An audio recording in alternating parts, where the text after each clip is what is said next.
VGK has its win streak snapped at 9 games.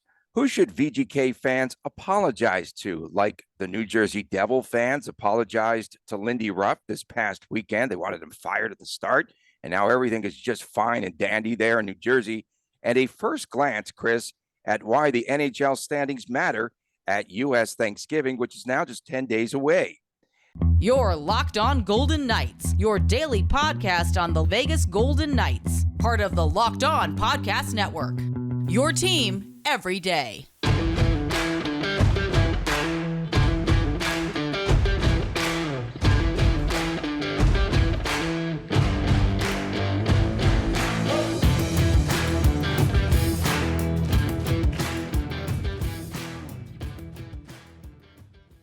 Thanks for making us your first listen each and every day. Please subscribe to our YouTube channel, Locked On VGK. Follow us on Twitter at Locked On VGK and at Tony Dasco and at TD Chris G. And Chris, before we dive into Saturday's first loss in 10 games for the Golden Knights, tell us a little bit about what happened at Sunday's season ticket holder event.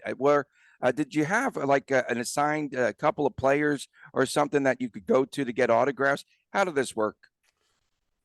So I like almost everything Vegas Golden Knights. I'm certainly much more on the positive side. I would not give a passing grade to the season ticket events. Every year they do something like this. The very first year there was an event at the Mandalay Bay where you were painting a Golden Knights canvas shield, and all of a sudden here come the players out to autograph and sign, and very laid back but very organized. The following year was at the High Roller. You got to ride the High Roller with one. Oh, the glare's coming back. The fog's coming. You got to ride. Happy Monday, folks. You got to ride the High Roller with one random player. It was completely random. It was organized and it was fun. Last year, it was a very easy event at the Dollar Loan Center. I say easy event because there was a Vegas Golden Knights game on, and they gave away a ton of prizes to the season ticket members, including paying off your entire season 7, I believe, your entire season 7 season ticket tab. So really, really cool. So this event yesterday was at Area 15. It was spread out in a couple of different places. What's he doing? That's the foghorn. That's the foghorn. Oh my God. So the event was spread out in a couple of different places. It was outside for the most part. The event was outside for the most part. That's the first thing. And I'm going through right here. I got the email right now. It doesn't say anything was going to be outside. It was a chilly day yesterday, folks. It was not that warm of a day. Parts of the events were inside as well, though. So it wasn't like you had to stay outside, but when it came time for your autograph signing, depending on where you were assigned, you would be outside. You walk in, you're kind of like, okay, now what do you do? So we just kind of start walking around, and we wind up making our way across the property to the back where the Illuminarium is, which is some other areas. And it was kind of cool walking around inside. It looked like a hockey rink on the floor, and the digital graphics were cool and everything. And then we come back to the area we walked in. There's this huge line. I guess they were doing giveaways for jackets and jerseys and who knows what was exactly. Yeah. And no one knew any of this. And you have people just kind of randomly passing jackets out to people in line, hockey pucks. And it was chaotic. It was strange. And then you go through that line. Then they tell you, you don't have to wait in this line anymore. Well, that was also the food line. There was also pizza and Raising Cane's. And I guess the Raising Cane's ran out pretty fast per social media. A lot of people got upset because they waited in line. There was no chicken when they got to the front of the line. So that's the first part of the event. The second part of the event, right when you walked in, you got a random wristband. People were randomly calling you up. There was no assignment. Like no one knew based on my season tickets what color wristband I was going to get. You got a colored wristband. No one told you where to go after that, though, when you got this wristband, as far as like what area of the property you go. It was on the back of the posters they handed you. But once you're inside there wasn't much signage until the players basically came out. So we get inside this little room that was completely crammed because there was 4 different autograph tables in there, completely crammed. And we're basically on top of each other, for lack of a better term. That's verifiable through anyone on social media that was at the event yesterday. And no disrespect, and I want to say this in the nicest possible way, but we had a silver wristband. They hold up our sign. it was McNabb and Amadio. That's a tough draw. And again, no disrespect. I don't. I want to make sure I'm very appropriate when I say this. But there was one table. I think it was Logan Thompson, Marchie, and Carlson, or and then another one was Aiden Hill and Jack Eichel, and I get it. It's luck of the draw and all that sort of thing. And you're only supposed to go to one table. Like they cut your wristband off once you go through, and then you can't go back in and see anyone else. So it's kind of like, okay. And in full disclosure, me and my kid got on a line once we saw the players, because not just because of the players, but the area was just small and crammed and uncomfortable. And like, okay, so we walked around, I took some pictures of some of the other players, and we got out of there. It was on a scale of 1 to 10, it gets about a 3 in my book. And it was rough. It was rough. So did you get any goodies? Like, did you get a jacket? Or, yeah, we did get a couple we got a couple of the jackets that were the season 5 season ticket member giveaway. We got some more hockey pucks that were part of the season 5 season ticket member giveaways. And no autographs. We didn't get any autographs, but honestly, I don't care about that. But for my your son, my son would have enjoyed it, but he was in the same boat. Once we saw the player names, he was like, he wasn't like tugging him. He wasn't tugging, saying, "Let's go." He wasn't, but he definitely love it. It would have been a couple other players. He might have been a little more keen on hanging out. Okay, so let's get to some hockey here. Yes. You were at the game. The Golden Knights on Saturday had their 9-game win streak snapped. This is like I'm shielding the sun. We're in the sun field over here. I don't know why the sun hits differently. It's a flip phone, Tony. Flip phones. Post daylight savings time. They lost to the Blues 3-2. We had a lack of communication issue there that I'd like for you to discuss between Aiden Hill and Nick Hague, and it resulted in a goal. I think it was the Barbashev goal in that contest. Yeah, so that was a rough one there. And I was talking, me and my dad were actually at the game, and the comparison I was trying to draw when something like that happened. So to paint the picture, folks, if you weren't at the game, the puck is going a little bit to Aiden Hill's left. Aiden Hill comes out to make a play. You have Nick Hague also peeling in. Once each player looked at each other, they peeled away from the puck. And all of a sudden there was who'd we play? There was a Blues player behind the net, passed it out front, and bam, goal. We're down right away. So the one thing I was wondering in a circumstance like that is whose response, or that was actually the second goal, I believe, but whose responsibility is it when something like that happens? And the comparison I'm making is to baseball. The center fielder, if the center fielder is involved in a pop fly, you get out of the way, or the center fielder makes the call if there's something with the infield. So I wonder if there is a default play that is supposed to happen if the goalie does go out. Is Aiden Hill supposed to make a play? Is he not supposed to make a play? Is Nick Hague supposed to offer support, or is he supposed to peel away once he sees? Like, those are the questions that I ask myself immediately. And I guess the only question or criticism I would possibly draw is in a 5-on-5 situation when your team is not on the power play, why would the goalie even go to make that play? And again, I'm guessing right now. I'm completely guessing. I don't know what's right or Bruce wrong. Cassidy said there were communication issues. There definitely was a communication issue, no doubts. Yeah. But you're saying whose responsibility was it to be where in that situation? Exactly. Okay. And how do you communicate that in a room full of 18,000 of your closest friends cheering you on? Wearing season 5 jackets, even some of them. Yeah, there's gonna be a lot of those tomorrow night in the San Jose game, I'll tell you that. But so you wonder how that's supposed to go down there, and it was unfortunate. It was just it reminds you of the difference between a win and a losses, because VGK was okay for most of this game given the circumstances. They were a little better than okay at times even, but the first goal of the game, just an awesome snipe, whatever, and then the wheels come off for 40 seconds, and boom, here we are talking about. We all knew it was a trap game, even though I still lost money on the game betting on the Golden Knights, even though I knew, Tony, I knew better. I know. I'm such a square. You said on Friday that you felt that this was an L and you would get good value out of the St. Louis Blues.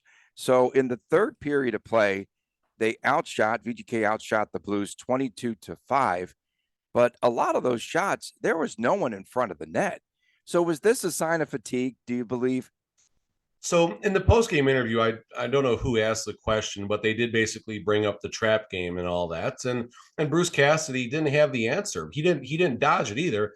It was basically not understanding how these, how this happens and things like that. And he gave some insight also into the travel. So on Thursday night, the team has that emotional victory in Buffalo.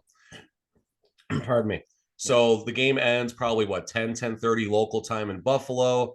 They're probably back on the plane making their way back to Vegas about Drinking midnight. champagne and Yeah, partying. exactly, I right? Yeah. mean, they Yes. deserved it, Celebrating winning all Kirk five. Cousins style on the plane, right? With the shirts off and the gold chains and Right, everything. right. Yeah, I wish we would have seen a Jack Eichel pick like that. I think that would have been amazing. But so the team is on the plane, probably will call between 11:30 and midnight Eastern, which is what 3 a.m. our time? Yeah. Other way, No, 10 p.m. two. 10 p.m. Right? Wait, whatever time you're saying. Either way, it's late. It's late, Okay, Tony. it's They got three and a plus half three hour hours. flights. They got to go to T-Mobile. Then they got to get taken, or they got to go to the airport. Then they got to get back to City National to get their cars. Then they got to get back home, which is obviously why Friday, of course, is a day off.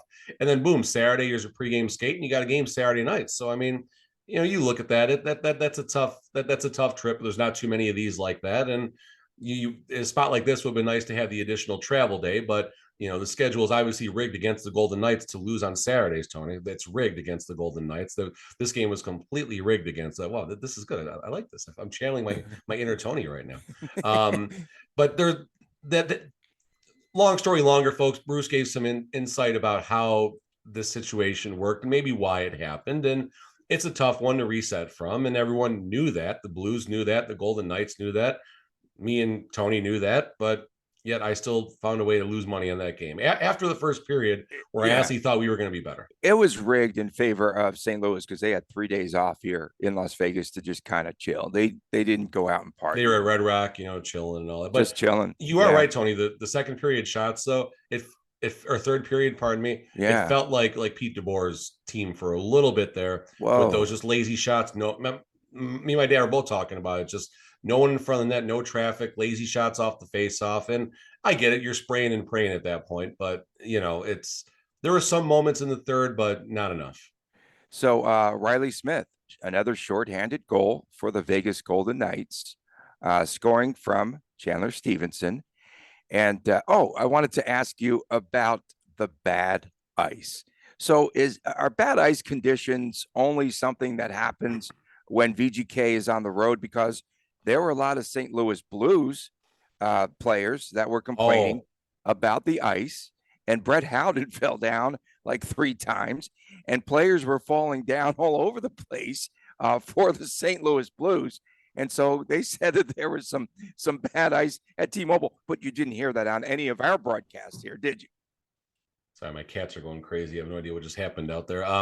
But was there Post Malone? Was there a concert Friday at T-Mobile? So on Wednesday night, I went to Imagine Dragons, a private show there. Okay.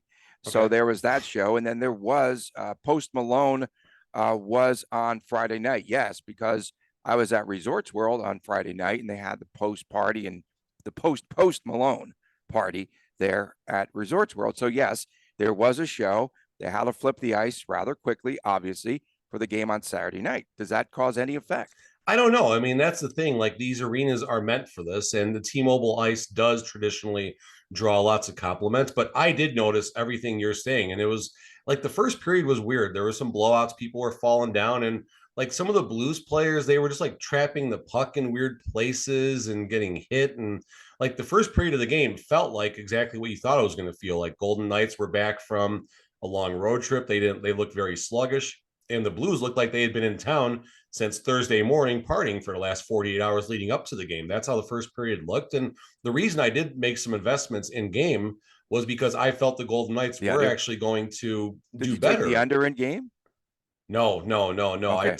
I was betting them by the period. I was just firing away my hands. Okay, give us some of your bets then. What did you take? What I like? No, I took I wanted to get on the Golden Knights right after the Blues scored, and the Golden Knights responded too quick. But the one thing I did notice is the line on the game was minus 220 for VGK at the start. And then after the first one, it was 1-1, it was down to minus 180. And I'm like, okay, that right there should have been a sign, right? That right there should have been a sign. And then I posted it on our Twitter that I can't lay off this bet I'm about to make. VGK was like minus 113 or something like that when the game was tied later on. And it's like, I don't know. I just, whatever. I'm a square. Like I said, I'm not, I do try and do some research in the bets, but, no, I was just firing like a goofball, having some fun. And yeah, my local app that I was betting on definitely appreciates my patronage on Saturday night. You know, it was kind of funny on that Riley Smith goal. 3 players So from bad. the Blues went So to bad. Chandler Stevenson. That might have been the worst power That looked like play the shorthanded goal I've ever seen in my life. it looked like the Keystone Cops. It was really funny because you saw 3 players kind of bite on Chandler Stevenson, and no one. And picked when he's up in the Riley corner Smith. after he misses his breakaway attempts, like that was the worst I've ever seen as far as a power play unit look. That was the worst I've ever seen. I want to move on to segment 2 because I think we're going to have a lot of fun on this Monday morning to kick off the week. Coming up next, the New Jersey Devils fans started a chant on Saturday. Sorry, Lindy, apologizing because the fan base wanted to fire Lindy Ruff. And, now I want to take a look at, what sort of chants should VGK fans start at T-Mobile Arena? Who should they apologize to? And who should maybe Chris and I apologize to as well? Coming up next. I'm not apologizing to anybody. It's too late to apologize. Coming up next on Locked On Golden Knights. If you've thought about securing your home with home security, but have been putting it off, you'll want to listen up. And right now, Locked On VGK listeners can order the #1 rated SimpliSafe home security system for 50% off. 50% off. This is their biggest offer of the year, and you don't want to miss it. I'm trying to grab some. It's not going to work. No, that was a fog. I had a good idea. Not going to work. What I like most is SimpliSafe's advanced technology, whether it's controlling your system from your phone with your app, watching the crystal clear HD live stream, your security cameras, the wide variety of high-tech sensors, all of that. And SimpliSafe was named the best home security system of 2022 by U.S. News and World Report, a 3rd year in a row. SimpliSafe is whole home security with advanced sensors for every room, window, and door. 24/7 professional monitoring service costs less than $1 a day, which is less than half of the price of ADT's traditional professionally installed system. Don't miss your chance to save big on the only security system that I recommend. Chris recommends as well. We recommend. Get 50% off any new SimpliSafe system at simplisafe.com / Locked On NHL. That's simplisafe.com / Locked On NHL. There's no safe like SimpliSafe. I was writing it out, Tony. Welcome back to Locked On Golden Knights. Tony Cardasco, Chris Golick from Las Vegas, and we appreciate you making us your first listen each and every day. Our podcast free and available wherever you get your podcasts. The numbers are soaring there, and the numbers are starting to soar on our YouTube channel. So please subscribe, okay? So Chris, over the weekend, New Jersey Devil fans, you're going to have to bail me out here. This voice is froggy today. I know the feeling. Trust me, I know the feeling. So over the weekend, New Jersey Devil fans chanted, "Sorry, Lindy," because they wanted Lindy Ruff fired at the start of the season. And now New Jersey owns the longest win streak in the National Hockey League at 9. And so what sort of apology chants could we hear from the Vegas Golden Knights fans? We're sorry, Kelly. We love you, Kelly. Sorry, we should have trusted. No, it's a long chant. We should have trusted you from the beginning. Thank you for everything, chant. Kelly McCrimmon. You have done for the Vegas Golden Knights. In the third period. You are the best general manager in the NHL. You might get us a Stanley Cup in season 6. Well, I should write that down next time. But I mean, it's obvious, folks. And I posted. Me and Tony did a show on July 29th. Talking about I posed this to Tony because it was the summertime and it's a little tough for finding content, and I wanted to just make a point about Kelly McCrimmon and the job that I felt he had done prior to the start of season 6. Again, over the summer, July 29th is when this aired, and basically I argued that Kelly McCrimmon had done a good job, and Tony wasn't arguing he didn't, but Tony was arguing that there was some lack of trust from the organization when it comes to communication and things happening. And you made points about the salary situation and, going 11-7 or 10-5 the one time against Colorado as far as not having enough skaters. So there were some good arguments to be made, but my argument in a whole was that the Vegas Golden Knights and Kelly McCrimmon has done a good job giving this team a chance to succeed, starting from season 1 with the Cup final. Season 2, I would put on Gallant, but not a major. Seasons 3 and 4, they had a shot, but Pete DeBoer couldn't beat the Montreal Canadiens to get to the Stanley Cup final. Season 5, injuries, whatever. But now look at season 6 when it's all clicking. We just got off an amazing 9-game winning streak. So, Kelly McCrimmon, every one of you who's been dogging him, you owe him a little bit of love, owe him an apology, shoot some flowers up to him, in the press box or something like that, and just show some love, folks, because dude knows what he's doing. I don't care what you say. I don't care Marc-Andre Fleury was traded for nothing. I don't care Max Pacioretty was traded for future considerations. Future considerations is a heck of a lot cheaper than Max Pacioretty and Evgeny Dadonov, and has a better plus minus than those players right now as well. Hey, guess who was at the Raiders game yesterday on the sidelines? I saw that. A Derek Carr jersey. Yep. James Neal, is he coming back? He actually was also in my autograph signing yesterday, which is why I left.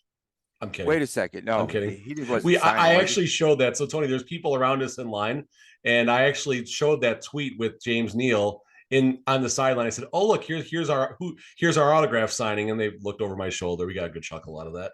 Okay, I would have to say I would probably be chanting "Sorry, Aiden Hill." Yes, Aiden that's Hill, fair. because we blasted him, during the preseason, and he's really been a stabilizing force in that. Other than the miscommunication, the lack. He was also great though, in that, especially that second period on Saturday. He was fantastic. Second period Blues continued for VGK, right? Weren't they outscored 2-0? Outscored 2-0, outshot. It just looked bad. What's wrong with the second period? They need to fix that. I'll give another write-in vote for an apology that we will be making down the road, I think. We will? You will. Sorry, Laurent Brossoit. Sorry, Brossoit. Why? So everyone's down on him right now. They're looking at his Henderson starts, at how poor they were. They're looking at the fact that he cleared waivers, that 31 other NHL teams would not take him for not even future considerations. We just said, here, please, take this salary away from us.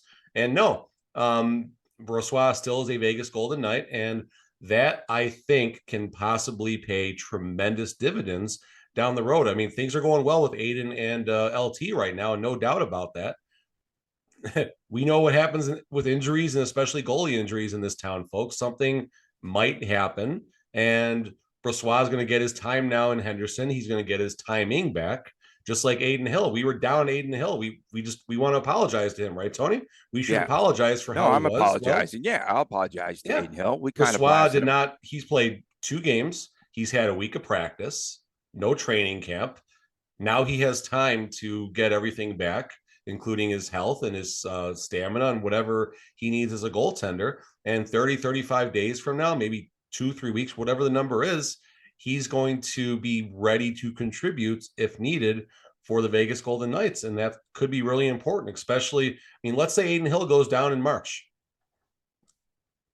What happens? And Aiden Hill just has the 1-year contract, correct? I believe he is on a 1-year contract. This is a 1-year deal. I believe that gives us all sorts of off-season content with Robin Lehner. No, someone and one of the fans at Locked On VGK just went off yesterday about sorry, Robin. We should have been kinder to Robin Lehner. I don't know how you feel about that, but I don't think he's ever going to play again for the VGK. Sorry, fan. Sorry, VGK fan. With Robin Lehner, I wasn't sure if I was supposed to jump in there or not, but you can whenever. With Robin Lehner, last season it's a free for all. Left a strange taste in my mouth about him. The situation. There's more to this, folks. There's many more layers to this, but the initial skin on the onion, so to speak, here is that you peel skin, whatever. But the initial layer, folks, is what I'm trying to say. The initial layer is Robin Leonard got mad. He got pulled in a big game. Okay, fine. You don't want me. You don't want me out there. Fine. I'm injured. I'm done. Put me on the shelf. Now you peel a couple layers back. A dude's going to have had one hip surgery. He's going to have another hip surgery. So something was definitely wrong with him. But Shoulder, that knee, said, what's shoulder, that? knee, everything, everything. Yeah, that's the Shoulder, thing. knee. Like his body is Yeah. breaking down. Call it what it is. He's the son of Frankenstein. There you go. That's what it is. Exactly. And I think he's taller, but I get all of that. And at some point, it would be nice to hear an unfiltered Robin Leonard speaking about last season, because I think if he did, I think we might get some insight. I'm not sure if we would like him more or dislike him more, but I think it would be nice just to kind of hear how he feels things went, especially down the stretch with DeBoer and the decisions that were made. And, and I think that'll also give you a good insight if he will choose to come back to the Vegas Golden Knights or just possibly retire. I mean, all these things are an option. There's some media outlets, random ones I've never even heard of out there mentioning, oh, there's a trade coming for Robin Leonard. It's not working out. It's like, it's not. Okay, no. that's but no, it's not even an those option bots. for a while. Yeah, those bot sites, and now everyone has the check mark, so you don't know who to believe. At Right. VGK fan. At VGK, I might buy one. I might have to purchase one myself just because. At VGK fan 702, I've dubbed this season the season of eating crow. Friends are getting annoyed with me. Oh, well, I was equally annoyed with them over the summer. There's been some great comments. This was from at the real Mr. Hoot. He chimed in and said, I think a lot of people who wanted to bench Wah should go to center ice and be publicly humiliated, and they should sorry as we throw tomatoes at them. I love the idea. That's super. But Wah's not 2 syllables. Sorry, Nick Wah. Okay, sorry, Nick Wah. We could start that chant.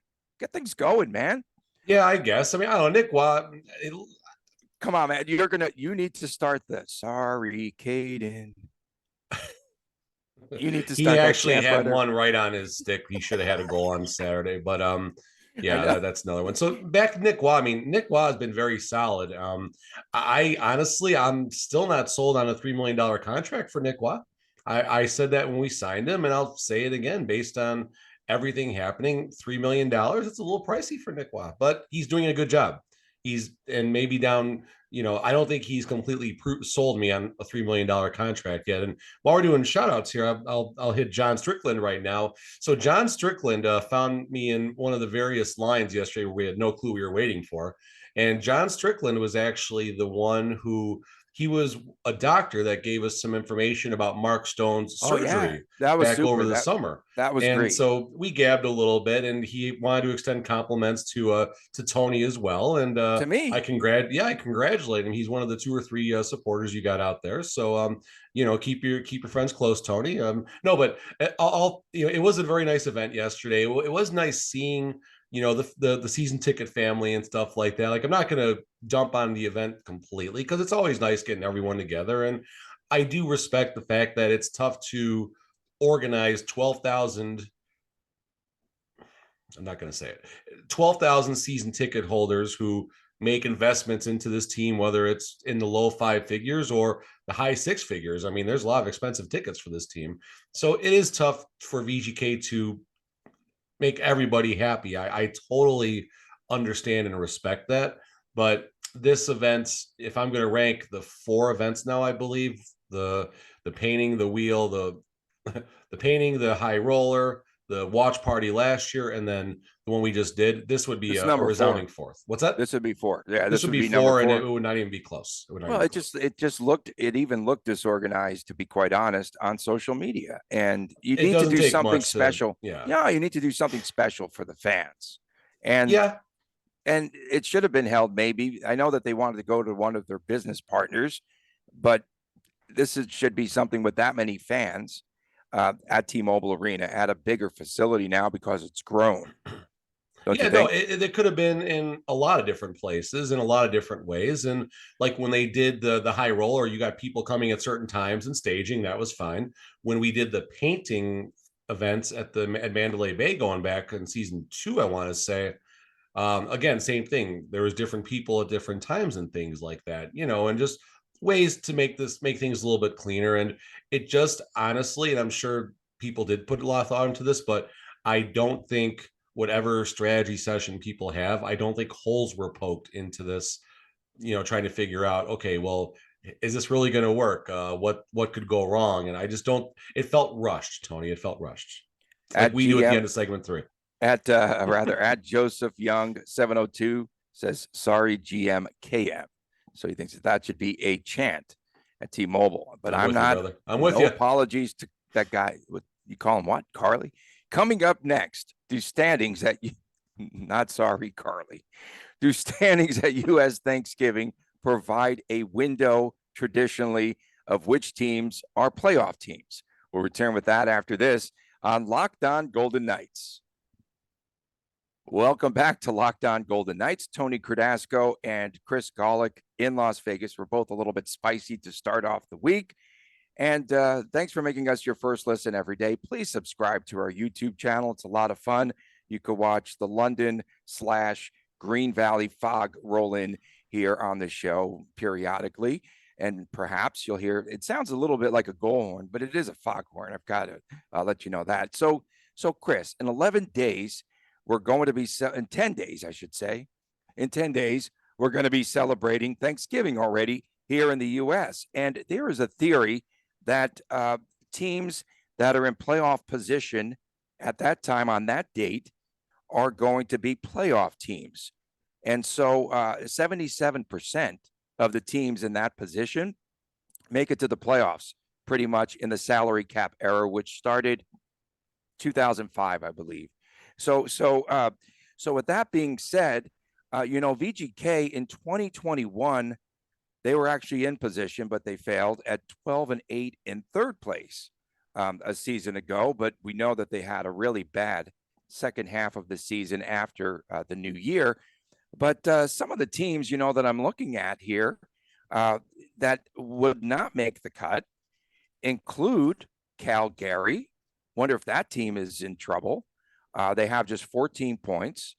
The Oilers would be a team that is right there, but 77% is a very strong argument. And for some reason, someone came up with this theory that, teams that are in position at U.S. Thanksgiving, and you're going to hear more about it. I just wanted to be first, okay? We wanted to be first because, again, we are spicy this morning.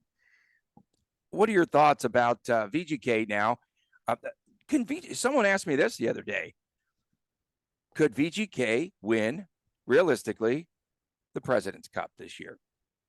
Why not? I mean, if we're going to pose the if we're going to cite the fact that 70-something% of the teams 77. that are in 77 are in a, so it's a C plus. 77% of the teams in playoff position at U.S. Thanksgiving are going to make the playoffs. Then sure, I mean, this could be a temperature check, if you will, about how the team is going to go. I mean, I think back. So let's go back to season 1 here for a second. Season 1, everything good is happening for the Vegas Golden Knights. So much good is happening.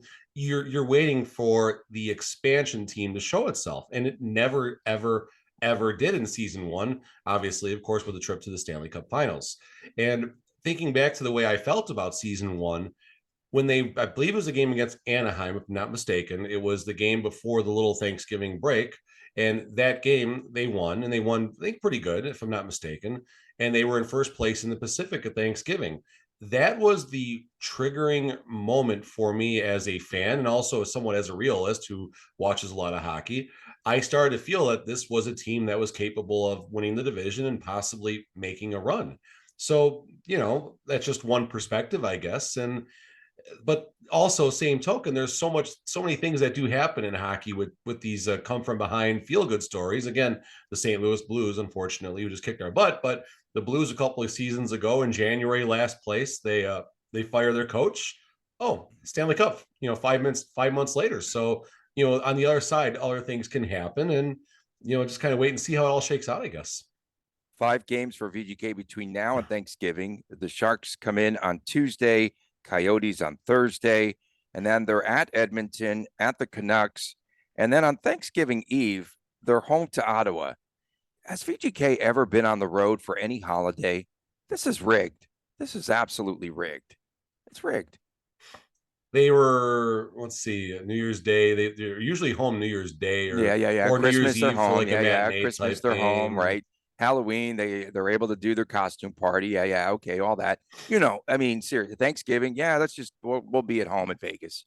Come on, Will there ever man, be an this is I'm great. sorry Tony chant at T-Mobile? That's what I want to know. I People want gonna to start hear buying into your sorry, drama, Tony. Dasco. That would be People are phenomenal. gonna start Start buying into your crap you fling every now and then. What about? I mean, seriously, Edmonton is just on that bubble. They would just barely get in. Edmonton's doing what Edmonton, and now Edmonton's with Evander Kane out, but still Edmonton's doing what Edmonton does. That's being unpredictable. That's not knowing what's going to happen. That's having I mean, for all that firepower, Connor McDavid has 46 goals already in 16 games, but he doesn't have that. But he's got a lot, folks. All the scoring they're doing, they're a +1 as far as the goal scoring differential goes right now. They're a +1. That is a very Edmonton Oilers season, which means they're winning a lot of games 6-5 right now. I mean, the Flames are behind the Blackhawks in the standings right now. They are behind the Blackhawks in the standings. I mean, the Blackhawks are right on that playoff bubble right now with the Minnesota Wild. So, and looking at the East, some teams that would not get in. Montreal's bad. Pittsburgh, Washington, not in right now. How about that? I mean, that's huge. That's interesting. It is interesting. We have more time. It'd be fun to kind of take a deeper dive into that right now. Well, we have time. We have 10 more days.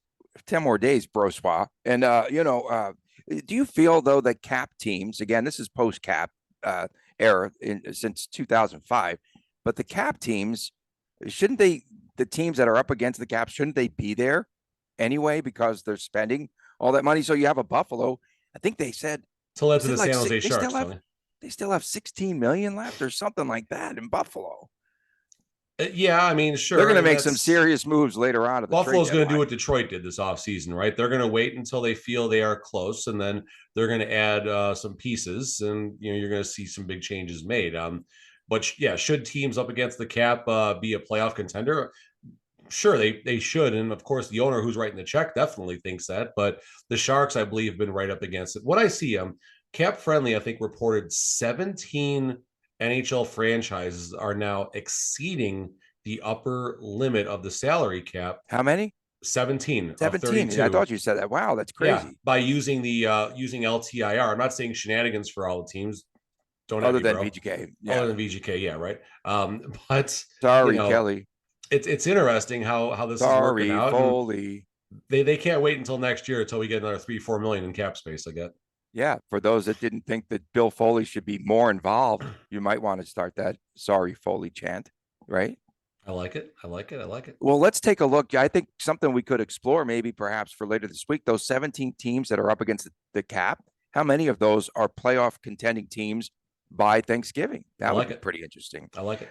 We thank everyone for making Locked On Golden Knights your first lesson. Tony, you got a minute. Slow down. We got a full minute right now. I know this show goes by so fast, man. Like, I can't believe we're just zipping through things. We've got a lot more that we left on the table even. For your thanks for making us your first listen. For your second listen, I want to get in a full read for once. Please make it Locked On Sports Today, the podcast, the biggest stories of the day, plus instant reactions, big game recaps, and the take of the day available on Odyssey, on YouTube, and wherever you get your podcast. For my man, now I'm sprinting. For my man, Chris Golick, I'm Tony Cardasco. Sorry, Golick. We'll be back again tomorrow right here on Locked On Golden Knights.